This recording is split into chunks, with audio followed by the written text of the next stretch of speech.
Ben ritrovati amici di Diffusion e di DTV, buon venerdì a tutti voi, ultima puntata della settimana.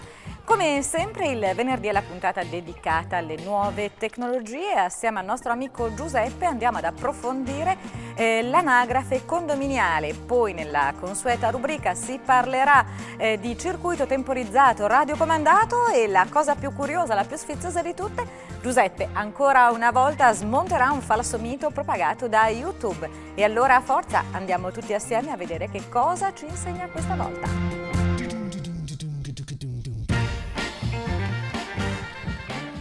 Cari amici, ben ritrovati. Oggi parleremo di un tema molto sentito ed attuale. Parleremo di anagrafe condominiale. Cosa vuol dire anagrafe condominiale? Tutti voi sapete della riforma del condominio. Tutti voi sicuramente, come me, che abito in un condominio, ho ricevuto da parte dell'amministratore alcune richieste. Poi di seguito vedremo il tipo di richiesta.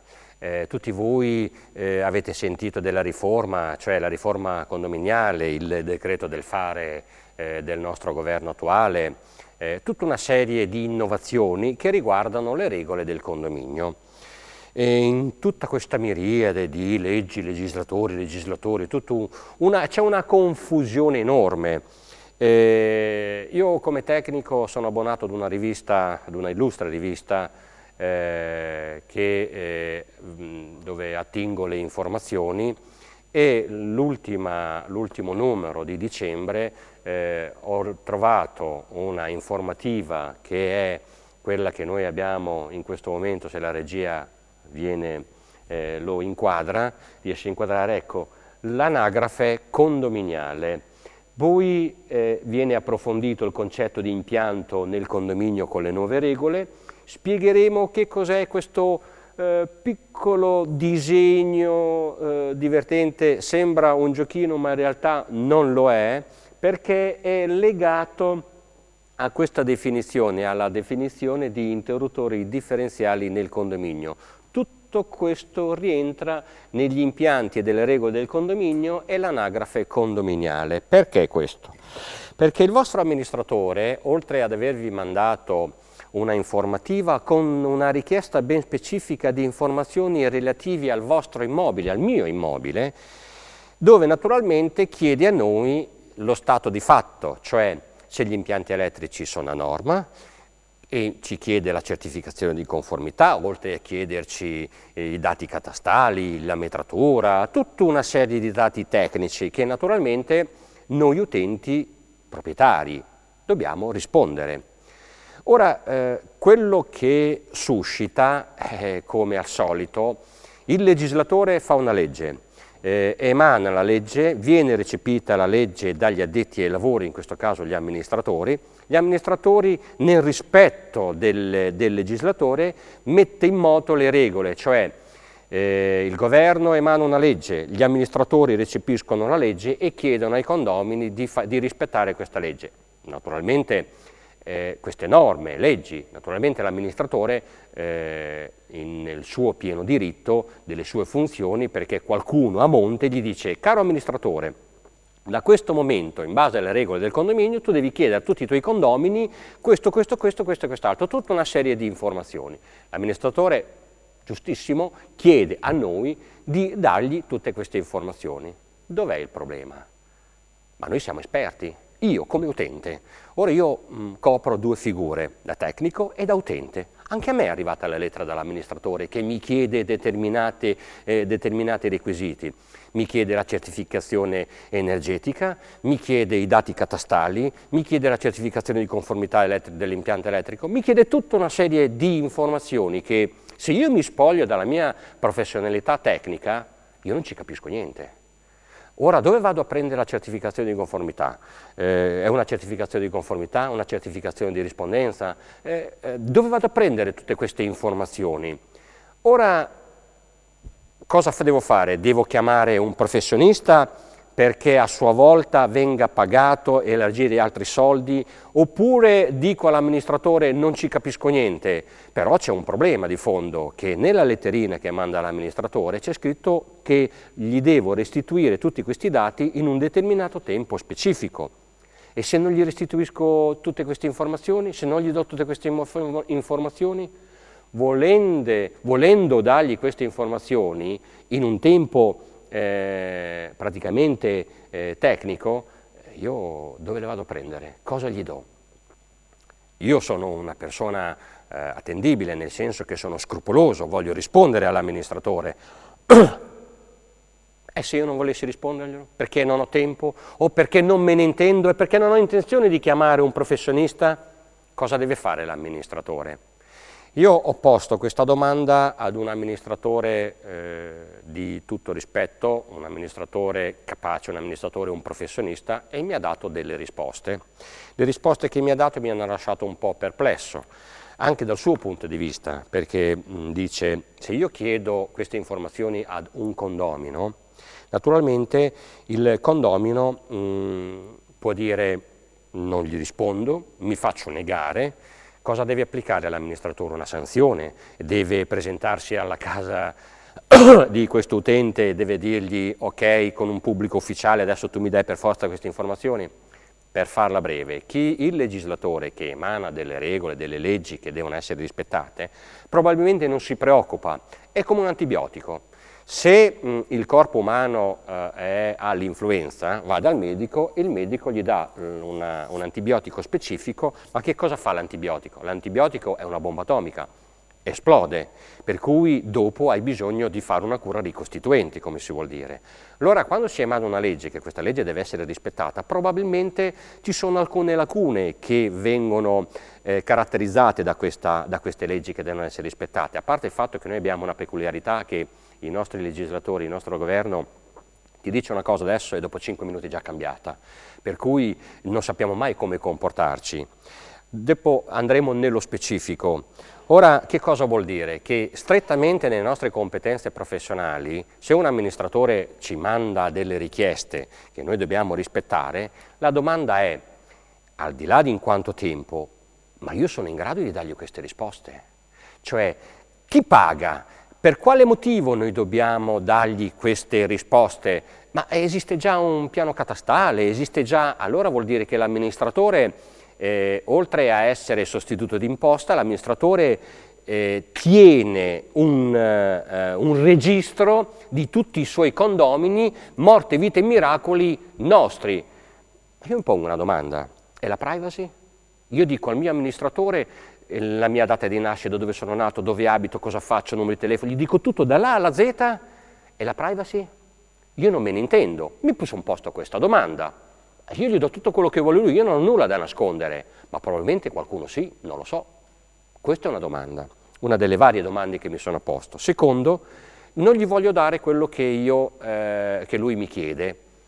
Non glielo voglio dare perché primo non me ne intendo, secondo non ho intenzione di andare a chiamare un tecnico, non voglio spendere nulla. Cosa fa l'amministratore? Perché mi manda mi uccide, mi manda la Guardia di Finanza, mi manda tutto quello che vuole, qualsiasi cosa. Per quale motivo? Nessuno mi vieta di non gli rispondere, cioè di dargli delle risposte, per cui a quel punto io posso fare quello che mi pare. Ora, specificatamente, bando alle polemiche, entriamo nello specifico. Ora, l'anagrafe condominiale, questa è una lettera, è un riassunto che l'albo in cui sono iscritto io e dove vado ad attingere le informazioni, mi sono trovato questa lettera che c'è scritto anagrafe condominiale. Dice: in base all'articolo 1130 del Codice Civile modificato per gli amministratori di condominio, hanno l'obbligo di curare la tenuta del libro registro all'anagrafe condominiale contenente ogni dato relativo alle condizioni di sicurezza del condominio stesso. Ora l'amministratore è responsabile dei dati di sicurezza del condominio ed è responsabile dei dati di sicurezza dell'unità immobiliare, cioè del privato, cioè di casa mia. Ora, il registro di anagrafe del condominio deve contenere per gli impianti condominiali e per quelli di ciascuna unità immobiliare i seguenti documenti: la DICO, la certificazione di conformità dell'impianto, o la DIRI, la certificazione di rispondenza degli impianti. Ora, tutte queste norme ripeto, io copro due ruoli, ruolo da tecnico e ruolo da utente. Io in questo momento sono un ruolo di utente, non sono un tecnico. Allora mi pongo una domanda: che diavolo è questa DIRI? Che diavolo è questa DICO? Dico perché dico qualcosa? No, io sono un tecnico, dico significa la certificazione di conformità, ma un utente mica lo sa queste cose qua. L'utente ignora. Ora, a chi si deve rivolgere? A un elettricista? A un professionista? Ma anche l'elettricista o professionista mica mi dà queste informazioni gratis, viene a casa mia. O aspetta che forse ho una certificazione di conformità che ho fatto fare l'impianto nel 1980. Ma è valido? Non è valido?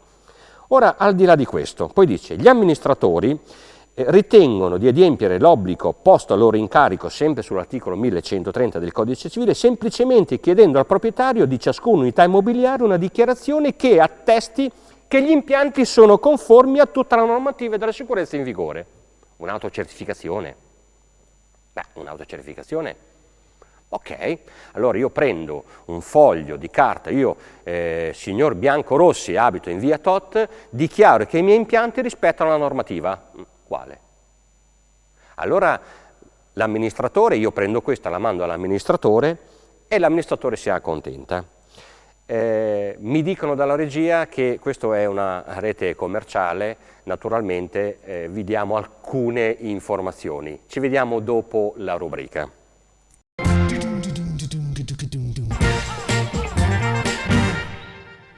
Cari hobbisti, ben ritrovati. Oggi è un circuito abbastanza interessante, molto interessante. È un sistema elettrico ed elettronico comandato da un telecomando e un trasmittente e una ricevente, un telecomando con una ricevente, che va a comandare un temporizzatore che a sua volta comanda una lampada.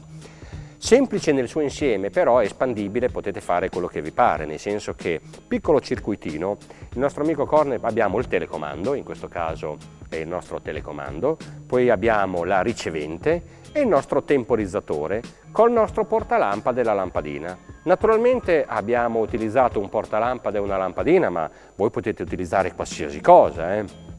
Poi di alimentazione c'è il cavo con una spina, in questo caso che può essere inserita in una presa. Poi c'è una scatolina, che è la scatolina dove viene inserito il ricevente e il timer, che viene tutto chiuso all'interno. In questo caso l'abbiamo messo tutto dentro una scatola chiusa a stagna. Come funziona?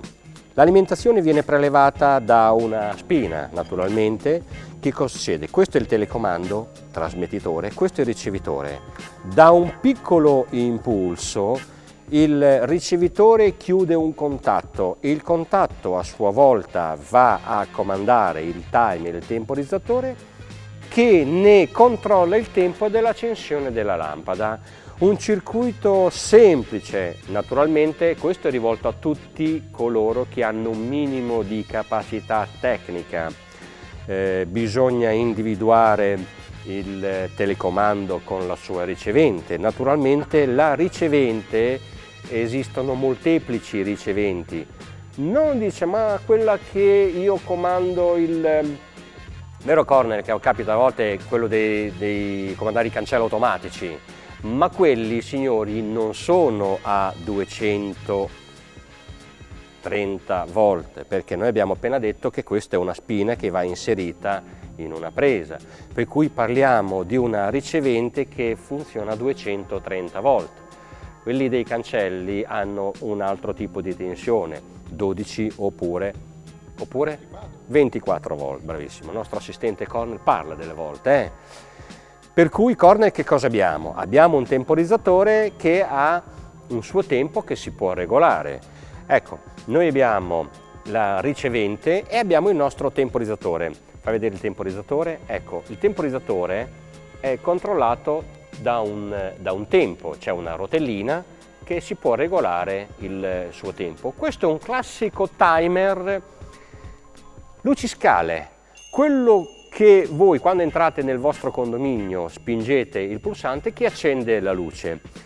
È un modulare, esistono dei timer elettronici che si possono inserire in questo circuito.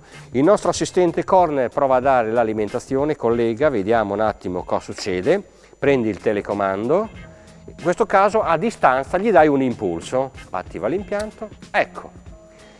Non è un miracolo, non è un miracolo, è un sistema elettrico ed elettronico. Perché elettrico ed elettronico?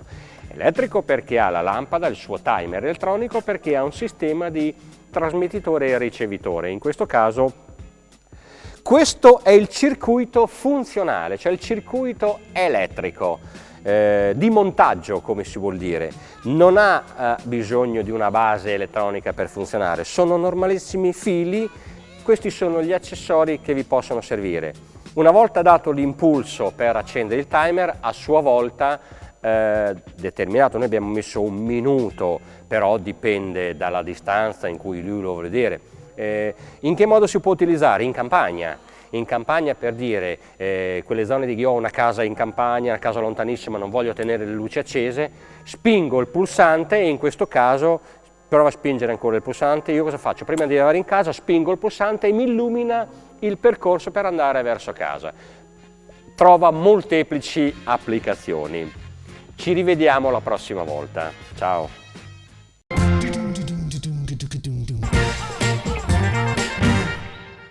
Cari amici, ben ritrovati. Eravamo entrati nel vivo di una richiesta dell'amministratore per quanto riguarda le certificazioni degli impianti. Naturalmente, al di là che ci sono degli amministratori che chiedono proprio tutti i documenti originali per quanto riguarda la carta d'identità dell'impianto elettrico di uno stabile, sia per quanto riguarda il condominio che per quanto riguarda le unità immobiliari, ci sono alcuni amministratori che dicono, in sintesi, dice alcuni amministratori, invece di acquistare ogni dato relativo alle condizioni della sicurezza degli impianti del condominio, richiedono una semplice autocertificazione del condominio o dell'unità immobiliare, per valutare se questo modo l'amministratore rispetti l'articolo 1130 del Codice Civile. Ora, l'attendibilità dei dati così acquisiti dall'amministratore rientrano nella norma 1130 del Codice Civile. Naturalmente ogni proprietario di unità immobiliare non ha in generale alcuna competenza in materia, quello che abbiamo detto prima, questo lo leggo, sto leggendo l'anagrafe del condominio dove vado a attingere io le informazioni per quanto riguarda le norme, e dice non ha le informazioni, cioè un utente non è in grado di capire se questo impianto rispetta a norma, non è a norma, è stato costruito, perché un utente non lo sa. Ora cosa succede? Che l'amministratore che acquisisce un'autocertificazione da un utente, secondo il mio modesto parere, secondo quello che dice qui, omette, cioè ti accontenti di un qualche cosa che chi ti fornisce questo qualche cosa a sua volta non è competente, ma neanche tu sei competente, caro amministratore, perché anche tu devi appoggiarti ad un professionista per chiedere queste informazioni, perché altrimenti allora vai a fare dei corsi specifici, in questo caso sei in grado di capire se quello che ti viene fornito dal tuo condomino rispetta il reale oppure no. Ma qui nessuno vuol fare il furbo, è un'interpretazione. Io do un qualcosa a te che tu mi stai chiedendo che io questo qualcosa non sono competente, tu me la chiedi, io te la certifico. Ora cosa succede? Naturalmente ogni relativo dato alle condizioni di sicurezza del condominio si prefigge lo scopo di garantire la sicurezza stessa al condominio. Naturalmente, a meno che tutta questa procedura il legislatore non voglia accumulare solo della gran carta, cioè se io ti do una vera e propria certificazione di conformità rilasciata da un professionista, è un documento attendibile, firmato e timbrato da un professionista. Oppure ti accontenti di un'autocertificazione fatta dallo stesso condomino proprietario dell'immobile, allora a questo punto, secondo il modesto parere, quello che dice la norma, cioè almeno che la norma lo dice, a meno che dice la curiosità di queste informazioni, che dice, bene, allora a questo punto tu non fai altro che accumulare gran carta che alla fin fine non hai nessun risultato, hai solo delle autocertificazioni che ti dicono che quegli impianti o quell'immobile rispetta la normativa. Ma naturalmente non è così. Dunque, per adempiere al proprio obbligo, l'amministratore deve acquisire i dati di conservazione per l'effettiva reale valutazione delle condizioni dell'immobile sulla sicurezza degli impianti. Per farla breve, in conclusione, l'amministratore che si limita a richiedere alle proprietà delle unità immobiliari un'autocertificazione in ordine di sicurezza degli impianti non adempie all'obbligo previsto sull'articolo 1130 del Codice Civile. Per cui anche l'amministratore deve stare attento a chiedere l'autocertificazione ai condomini o anche al condominio stesso, cioè l'intero condominio, che adesso dopo andremo a vedere nei particolari. Pertanto, se alla fine l'ultimo raccoglie tutti questi dati previsti, il legislatore mediante un registro anagrafe condominiale, l'obbligo dell'amministratore è dunque di acquisire i dati relativi agli impianti tramite certificazioni DICO o DIRI, per cui non è sufficiente chiedere un'autocertificazione, l'amministratore deve chiedere obbligatoriamente le certificazioni reali, cioè la DICO e la DIRI. La DICO è la dichiarazione di conformità, è un acronimo, la DIRI è la dichiarazione di rispondenza, che solo i professionisti, solo gli addetti ai lavori conoscono il significato. L'utente non ha l'obbligo di capire cos'è la DIRI e cos'è la DICO, non ha l'obbligo. Lui ha l'obbligo di far eseguire un impianto a norma, pagare l'impianto e avere le dovute certificazioni. Riga, non c'è altra storia. L'amministratore deve chiedere questi documenti. In particolare ci sono degli amministratori che chiedono le copie originali. Non è vero, non siete autorizzati a chiedere le copie originali. Le copie originali devono rimanere all'utente, cioè chi ha pagato, il proprietario. È sufficiente effettuare delle fotocopie, per cui mi rivolgo a tutti gli utenti: non date gli originali e voi tenetevi le copie, i proprietari siete voi vi tenete gli originali, all'amministratore gli date le copie. Se volete alla fine potete firmare come originale, ma non siete obbligati, per cui gli amministratori che chiedono gli originali è falso. Ci sentiamo e ci vediamo dopo la pubblicità.